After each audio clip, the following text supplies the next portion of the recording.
Ada beberapa pertanyaan yang cukup menyita perhatian bagi kalangan pembaca sejarah Islam di Nusantara, seperti pertanyaan kapan Islam masuk ke Nusantara, siapa yang membawanya dan dari manakah mereka ini berasal, atau pertanyaan tentang daerah mana di Nusantara yang pertama kali menerima ajaran Islam. Ini semua adalah sederet pertanyaan-pertanyaan yang menarik untuk kita diskusikan.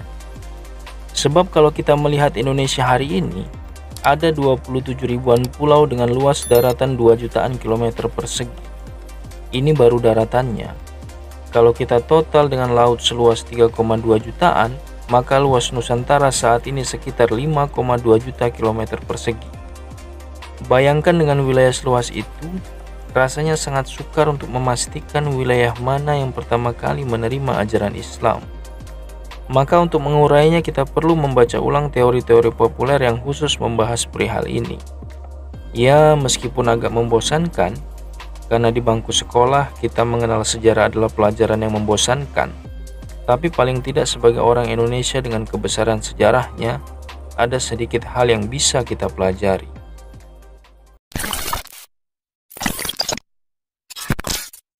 Yang pertama adalah teori Gujarat. Beberapa sejarawan banyak menuliskan masuknya Islam ke Indonesia itu pada abad ke-13. Dan kalimat inilah yang paling banyak kita pelajari di buku-buku pelajaran sekolah. Sekilas info, teori ini dikemukakan oleh seorang ilmuwan Belanda yang bernama Snoek Hurgronje. Beliau menjelaskan bahwa Islam masuk ke Nusantara itu berasal dari Gujarat melalui ajaran tasawuf, dengan daerah pertama yang dimasuki adalah Kesultanan Samudra Pasai. Namun teori ini banyak sekali kelemahan yang bisa kita lihat dari beberapa hal. Pertama, Snoek tidak menjelaskan bagaimana proses masuk dan berkembangnya Islam di Nusantara. Kedua, tidak ada penjelasan mengenai mazhab apa yang dianut oleh Kesultanan Samudra Pasai. Apakah terdapat kesamaan dengan mazhab yang dianut oleh Muslim Gujarat? Kenapa kemudian kesamaan mazhab menjadi penting untuk memvalidasi teori ini? Karena bila ada hubungan sejarah antara Gujarat dan Samudra Pasai, maka kemungkinan besar akan ada sedikit banyak kesamaan dalam metode berislam. Ketiga, kalau kita telaah tahun berdirinya Samudra Pasai dan tahun masuknya Islam ke Nusantara, kita akan menemukan hal yang cukup janggal dan menimbulkan pertanyaan. Apakah mungkin begitu Islam masuk Samudra Pasai, langsung mampu mendirikan kekuasaan politik kesultanan dan membentuk pemerintahan?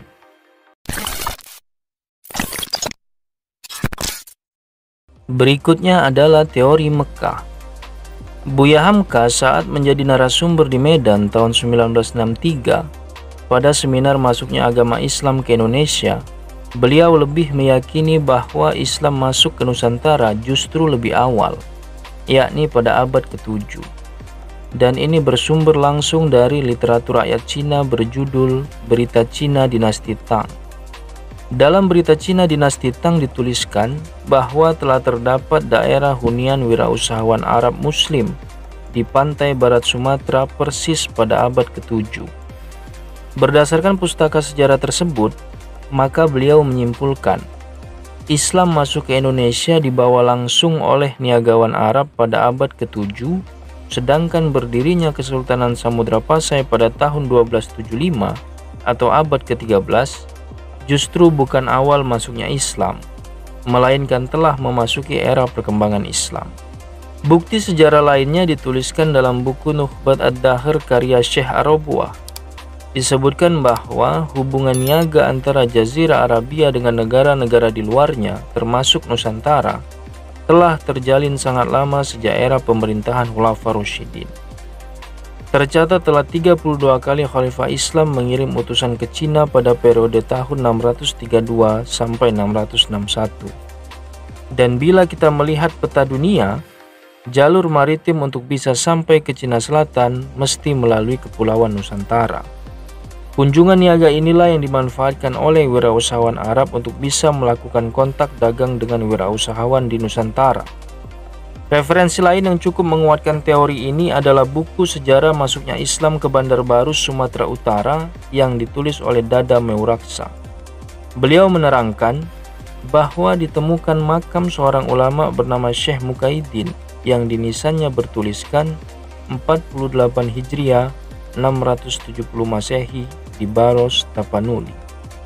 Dan bila kita berpatokan pada posisi geografis Cina, maka yang disebut pantai barat Sumatera kemungkinan besar adalah Baros, Tapanuli.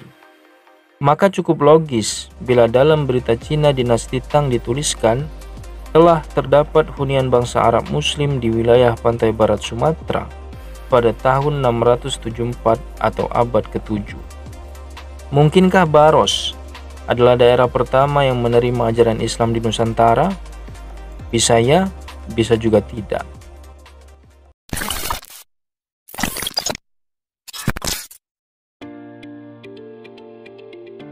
Selanjutnya kita akan membahas tentang peluang teori lainnya. Membicarakan tentang fakta sejarah masuknya Islam ke Nusantara tidak hanya sebatas masalah waktu, tempat, dan pelakunya, namun juga soal subjektivitas. Kebijakan penulisan sejarah di Indonesia yang mulanya dari pemerintah kolonial Belanda dan para sejarawannya, umumnya hanya berkutat membahas bahwa Islam di Nusantara dibawa dari Arab atau India semata. Bagaimana peran niagawan Cina Muslim hingga hari ini belum terpecahkan. Padahal selain niagawan Arab, niagawan Cina adalah kelompok wirausahawan yang sangat dominan menguasai pasar. Jarang sekali kita membaca tentang Laksamana Cheng Ho, Laksamana Muslim yang pernah melakukan kunjungan muhibah dengan armada raksasa yang menakjubkan ke Timur Tengah dan Nusantara pada rentang tahun 1405 sampai 1430. Namun kisah ini kalah populer dengan kisah perjalanan Christopher Columbus ke Amerika misalnya, atau Vasco da Gama ke India. Padahal armada kapal keduanya sangat kecil jika dibandingkan dengan armada Cheng Ho, yang mana kedua kapal mereka cukup ditempatkan di satu geladak kapal armada Cheng Ho. Sebagai gambaran bagaimana besarnya armada yang dipimpin Laksamana Cheng Ho, dalam National Geographic Indonesia, Frank Viviano menjelaskan ada 42 kapal harta yang dipimpin langsung oleh Laksamana Cheng Ho. Dengan ukuran panjang tiap kapalnya 120 meter dan kedalaman 50 meter, dilengkapi 9 buah tiang serta geladak utama seluas 4.600 meter persegi. Kapal-kapal tersebut memiliki total awak 30.000 pelaut dan marinir, 7 orang kasim berpangkat tinggi dan ratusan pejabat dinasti Ming. Tidak hanya itu, ada 180 tabib, pakar perkapalan, herbalis, pandai besi, penjahit, koki, akuntan, niagawan, hingga penerjemah. Laksamana Cheng Ho dengan armada besarnya masuk ke Nusantara berkunjung ke banyak daerah, mulai dari Kesultanan Samudra Pasai, Palembang, Pulau Bangka, Jakarta, Semarang, dan Cirebon. Di Cirebon, Cheng Ho membantu pembangunan mercusuar. Di Semarang beliau membangun Masjid Sampokong yang kemudian hari ini berubah menjadi kelenteng. Selain itu Cheng Ho juga singgah ke Tuban, Gresik, dan Surabaya. Dari catatan sejarah ini kita bisa mengetahui bahwa kunjungan Laksamana Cheng Ho sangat berpengaruh besar terhadap penyebaran Islam di Nusantara. Tidak sebatas hanya pertumbuhan kekuasaan Kesultanan Islam di Nusantara, namun juga bertambahnya penganut Islam di kalangan Cina saat itu. Apakah kedatangan Laksamana Cheng Ho ke Nusantara dapat dikatakan bahwa Islam dibawa masuk dari Cina? Entahlah. Namun kemungkinannya bisa terjadi. Bagaimana menurut kalian? Teori manakah yang paling sesuai? Terima kasih telah berkunjung di video ini. Jika Anda merasa informasi ini bermanfaat, silakan subscribe untuk mendukung channel ini. Akhir kata, salam takzim.